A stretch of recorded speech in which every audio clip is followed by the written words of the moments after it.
Hello, dear friends. Jai Hind. We are now going to learn the fourth part of the lesson to serve with love.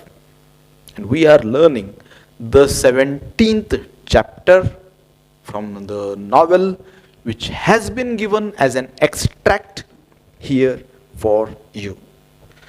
तो हम हैं page number 183 पर and let's see, हम first column में थे और line 6 lines almost 7 lines हो गए अपने, तो उसके आगे का हम कंटिन्यू करते हैं. Sappiano spoke of the study the class had made on pests. Sappiano का टॉपिक क्या था? देखो, Sappiano का टॉपिक था नेचर स्टडी. तो वो नेचर स्टडी पे बोल रहा था and he said class had made on pests. Pests के बारे में उसने बताया, specially black rot on wheat. Black rot नाम का फंगस जो व्हीट गेहूं पे गिरता है उसके बारे में उसने बताया. Ball weevil on cotton. Cotton पे बॉल वीविल नाम का एक बीटल उसके ऊपर पलता है और उसको खत्म कर देता है, फसल डिस्ट्रॉय कर देता है. ओ उसके बारे में उसने बोला.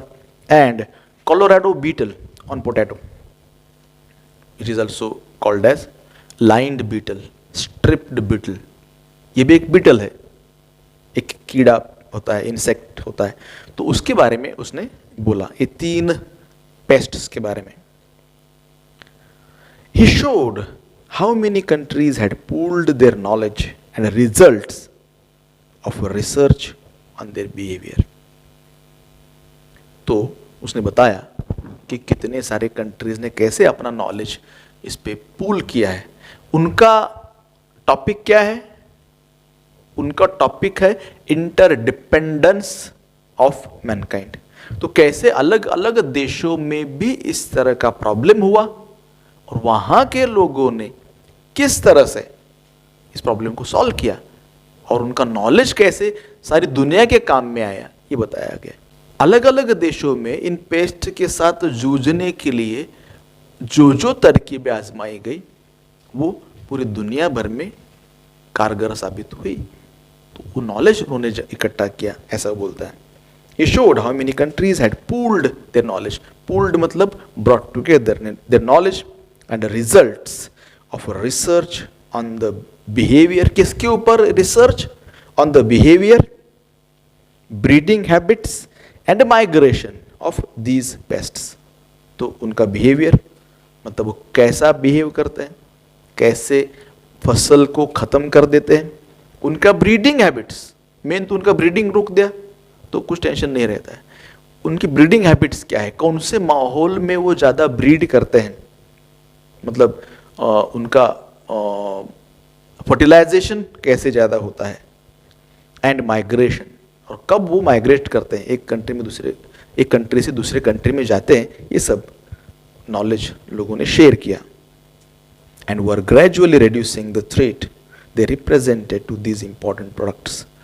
So, because of the knowledge that was brought together, they were successful in decreasing their threat to this very very important crops. क्योंकि कॉटन, व्हीट और पोटैटो बहुत इंपॉर्टेंट क्रॉप्स है, पूरी दुनिया भर में लिए जाते हैं. तो इनका लॉस रोकने के लिए लोगों ने मदद की. अगली बारी थी मिस पेग एंड जैक्सन और उनका टॉपिक था geography. Divided the report on geography between them. तो ज्योग्राफी में क्या बोले ये? Jackson spoke first on the distribution of mineral deposits. Mineral deposits के डिस्ट्रीब्यूशन के बारे में उसने बोला. Mineral deposits and vegetable produce. Distribution of mineral deposit मतलब अलग अलग जगह पे जो दुनिया में अलग अलग मिनरल्स है, फिर वो आयरन हो सकता है, आयरन ओर हो सकता है, बॉक्साइट हो सकता है, या गोल्ड सिल्वर कुछ भी हो सकता है, अलग अलग जो मिनरल्स है, इवन मिनरल ऑयल्स भी हो सकते हैं। तो ये मिनरल्स के डिस्ट्रीब्यूशन के बारे में उसने बताया।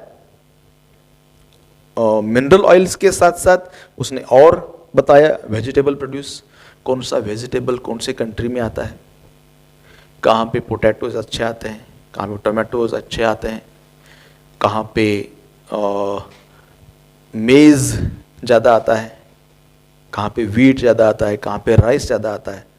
ओके, अलग अलग जगह पे ये वेजिटेबल्स स्कैटर्ड किए हुए हैं, क्योंकि minerals and vegetables these are grown based on the climatic condition.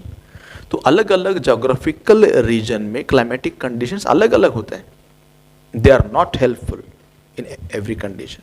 जैसे मराठवाड़ा रीजन में आप अगर एप्पल लेने का सोचेंगे तो it's not possible. Grapes grow करने के लिए पर्टिकुलर क्लाइमेट अच्छा रहता है, हर जगह पे ग्रेप्स अच्छे नहीं आते। तो ये सब उन्होंने स्टडी किया था पहले 6 महीने में, और उसका रिपोर्ट वो दे रहे थे। Over the earth surface, how a country rich in one was often deficient in the other। तो कहीं पे पेट्रोल ज्यादा है तो वहां पे पानी नहीं है, जहां पे गेहूं अच्छा आता है तो चावल नहीं आता, कहीं पे एप्पल आता है तो मैंगो नहीं आता।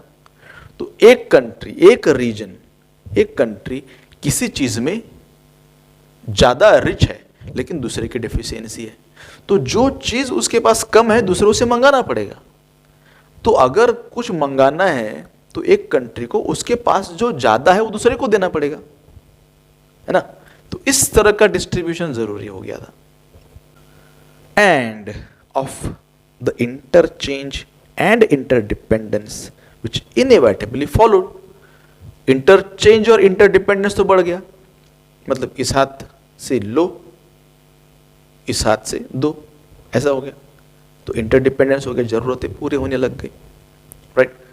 तो इस चीज की वजह से इट वॉज इनएविटेबल। इनएविटेबल का मीनिंग होता है अनअवॉइडेबल, तो interchange was unavoidable. Miss peg dealt with the human relationships, stressing the problems facing the post war world. तो ह्यूमन रिलेशनशिप्स के बारे में बात किया, and she also talked about the stressing the problem. Stressing मतलब जोर दिया, कौन से प्रॉब्लम के ऊपर जोर दिया? Problems facing the post war world. Post war, second world war खत्म होने के बाद दुनिया जो प्रॉब्लम्स फेस कर रही थी उसके बारे में उसने बताया। और प्रॉब्लम्स कौन से थे? Feeding, clothing and housing. Marathi में बोलते हैं ना, अन्न वस्त्र आणि निवारा, है ना, मतलब food, shelter and clothing, 3 basic needs. इसको पूरा करने के लिए दुनिया क्या कोशिश कर रही है, दुनिया को क्या क्या प्रॉब्लम्स आ रहे हैं सेकेंड वर्ल्ड वॉर के बाद, वो बताती है। Housing its population. She also made a reference to the thousands of refugees.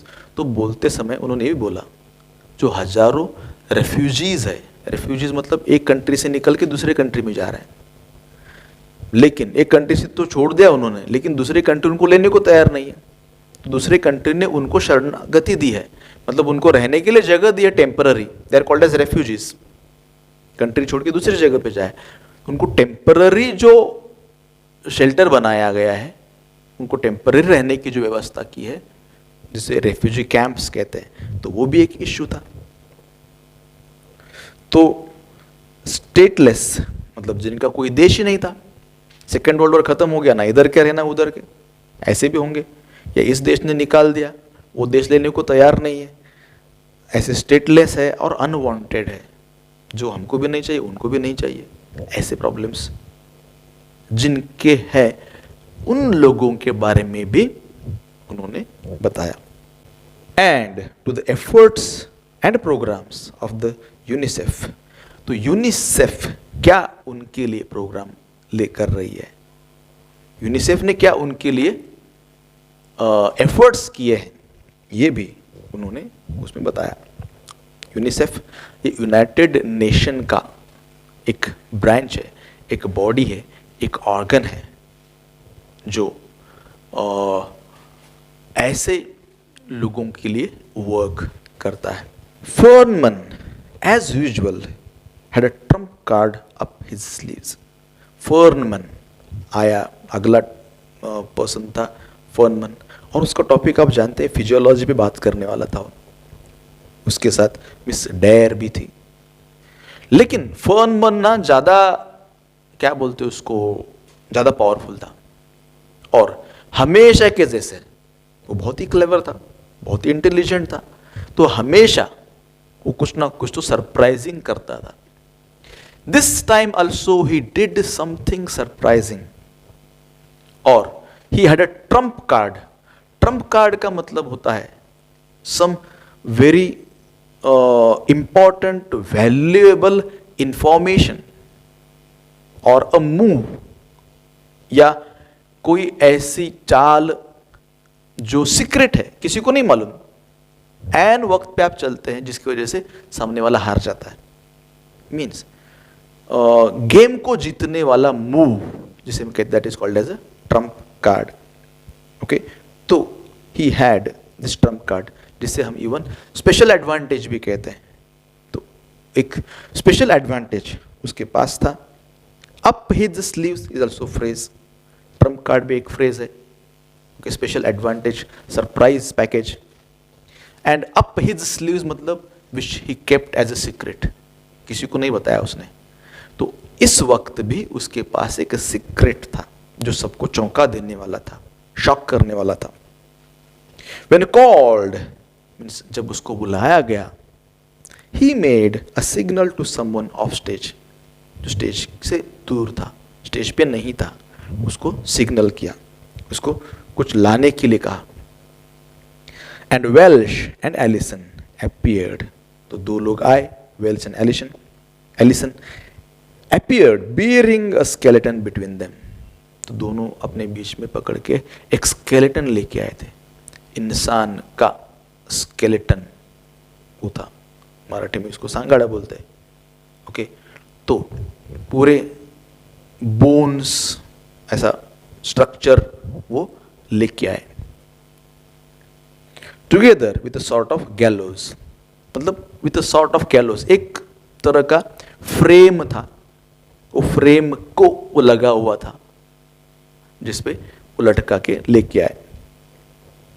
When this arrangement had been set up, जब अरेंजमेंट पूरा किया गया, there was the skeleton hanging from a hook screwed into the top of its skull. फिर सब arrangement होने के बाद सबके सामने क्या दिखा? There was a skeleton, और जिसके स्कल में एक स्क्रू लगा हुआ था, और उस स्क्रू से वो फ्रेम को लटक रहा था। एक फ्रेम था, स्टैंड था, उसको स्क्रू से वो लटक रहा था। Gently revolving at the end of the cord, और ऊपर एक कॉर्ड बंधा हुआ था, वो स्क्रू था स्कल में, उसके ऊपर एक कॉर्ड था, और वो कॉर्ड को लटक रहा था, मतलब एक धागा था, उस धागे को वो स्केलेटन लटक रहा था, और वो धीरे से घूम रहा था ऐसा। This was somewhat in the nature of comic relief. अब इतना डिस्कशन हुआ था serious, now it was a kind of comic relief, मतलब थोड़ा सा लोगों को फनी लगा, ये स्केलेटन सिर से लटक रहा है। And the school showed its approval by laughing uproariously, और स्कूल सभी लोग हंसने लग गए, पूरा स्कूल हंसने लग गया, अप्रोरियसली जोर जोर से हंसने लग गया, स्केलेटन लटक रहा है ये देखकर। But levity soon evaporated. What is meaning of levity? Levity means to treat some serious matter very lightly, comically, किसी सीरियस मैटर का मजाक उड़ाना। तो ये स्केलेटन सामने लटकना है तो सीरियस बात थी, लेकिन सबने उसका मजाक बना के रखा था। लेकिन ये मजाकिया माहौल जो था वो इवेपोरेट हो गया, मतलब फुर्र हो गया, ये मजाकिया माहौल बहुत ही जल्द क्या हो गया, डिसअपियर हो गया और सीरियसनेस वहां पे आ गया। कब? When Feynman began to speak. फर्नमन ने स्टेज पे कंट्रोल अपने हाथ में लिया, तब माहौल सीरियस हो गया। His voice was clear and precise. आवाज एकदम क्लियर थी, प्रिसाइज मतलब प्रॉपर थी। And he had a strong sense of the dramatic. और उसको मालूम था, he had a sense of dramatic, मतलब कहां पे कब किस चीज पे जोर देना है, कब कैसी चीज कैसे बोलना है, इसका उसको अच्छा ज्ञान था, अच्छा नॉलेज था। Calmly he told them that it was a female skeleton. उसने क्या बोला? ये फीमेल स्केलेटन है, एक लेडी का स्केलेटन है। That was a fact. और ये सही था। अब स्केलेटन लेडी का है या जेंट्स का है पता कर सकते हैं हम, क्योंकि उनके बोन्स का अरेंजमेंट अलग अलग रहता है, खासकर जो पेक्टोरल गर्डल रहता है उसके प्लेसमेंट के ऊपर से हम ये पता कर सकते हैं लेडी का है या जेंटलमैन का है। वो तो क्लियर था लेडी का है, उसने बताया ऐसा एक लेडी का है। That was fact and could easily be proved. But he could not say with any assurance whether she had been Chinese or French or German or Greek. तो ये बता नहीं पाया ये कौन सी कंट्री की है, या उसने बताया कि हम बता नहीं सकते कौन सी कंट्री का है, चाइनीज है, ग्रीक है, कौन सी कंट्री से है हम बता नहीं सकते, उसने कहा। Nor could he say if she had been brown or white or mixture of both. वो बोलता है कि ये white है या brown है, मतलब black, या mixture of both, ये भी नहीं पता कर सकते। बोन के ऊपर से हम पता नहीं कर सकते कि ये गोरा है कि काला है, क्योंकि स्केलेटन तो सबका सेम होता है, ऐसा उसने बताया। And from that he said, और उसके ऊपर से उसने कहा that the class had concluded that basically all people were the same. और उसने बताया कि इससे हमको पता चलता है कि बेसिकली सब लोग एक जैसे हैं, सेम है। ये मुझे लगता है प्लानिंग होगा ब्रेथवेट का, क्योंकि ब्रेथवेट जब आया था तो उसके काले कलर की वजह से लोगों ने उसको एक्सेप्ट नहीं किया था, उसके साथ बैड ट्रीटमेंट किया था। तो शायद ब्रेथवेट पूरे स्कूल को ये बताना चाहता था कि भगवान ने जो बनाया वो सबको सेम बनाया, ओके, हमने उनको आपस में बांटा, जो अंदर का ढांचा है सबका सेम है, लेकिन कलर सिर्फ अलग अलग होने से इंसान अलग अलग नहीं होते, तो बेसिक ढांचा सबका सेम है, ऐसा वो बताना चाहता था। तो क्लास हैड कंक्लूडेड, तो हमने क्या सीखा, ऐसा फर्नमन ने बताया, that basically all people were the same. बोल देखिए हम सब सेम है। The trimmings might be different. Trimmings का मतलब डेकोरेशंस। डेकोरेशन मतलब क्या, आपकी स्किन, आपके बाल, आपकी आंखें, ये सब चीजें अलग अलग हो सकती है, ये डेकोरेशंस हो गए। Trimmings might be different but the foundations were all laid out according to the same blueprint. लेकिन बेस जो है, फाउंडेशन जो सबका ब्लूप्रिंट एक जैसा है, सेम है, ऐसा वो बोलता है। Feynman was wonderful. He had them eating out of his hand. तो Feynman was wonderful. वो बोलने में एकदम माहिर था। He had them eating out of his hand. ये एक मुहावरा है, कहावत है, to have somebody eating by one's hand. अपने हाथों से खाना खिलाना, ऐसा जैसे कि वैसे इसका अनुवाद हो जाएगा, भाषांतर अगर करेंगे तो ऐसा हो जाएगा। लेकिन इसका मीनिंग क्या होता है? टू हैव कंप्लीट कंट्रोल, है ना। मतलब खिलाना, हाथ से खिलाना, इसका मतलब सामने वाला उतना ही खाएगा ना जितना खिलाने वाला खिलाना चाहता है। तो उसके ऊपर से एक कहावत बनी है, मुहावरा बना है। इसका मतलब होता है टू हैव कंप्लीट कंट्रोल। जब फर्नमन बोल रहा था तो सबके ऊपर उसका कंट्रोल था, सब शांति से सुन रहे थे। उसके बाद बारी आई मिस डेयर की। Miss dares contribution was something of an anti climax. तो थोड़ा सा एंटी क्लाइमैक्स था। अब फर्नमन ने एकदम ऐसा पूरे माहौल को एक हाई स्टेज पे ले जाके रख दिया था, लेकिन जब मिस डेयर आई तो थोड़ा सा डल हो गया, क्योंकि उसका प्रेजेंटेशन फर्नमन के जैसा नहीं था।